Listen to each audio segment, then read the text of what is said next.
Tere taas! Täna ukse taga on tarkust, julgust ja natuke arukust.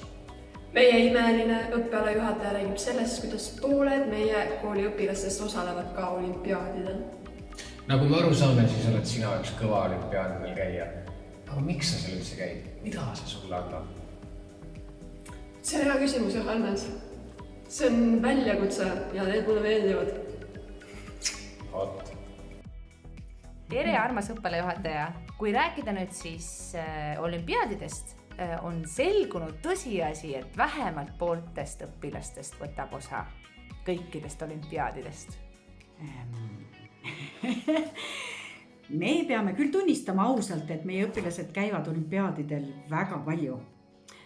Miks nad seal käivad? Kaimelil oli õigus, eks see on väljakutse, aga kindlasti motiveerivad neid veel väga paljud asjad. Miks mitte näiteks Türi valla valitsuse poolt makstav õppetoetus tublide saavutuste eest. Me oleme alati väga õnnelikud, kui õpilastel hästi läheb, aga tegelikult me tunnustame kõiki neid, kes ennast proovile panevad ja neid on palju. Sellel aastal 53 õpilast käis olümpiaadidel kokku üle 100 korra ja mis seal salata, 74% esikolmiku kohti tuli ju Türile. Nii et meil on põhjust rõõmustada. Tulge tehke järgi.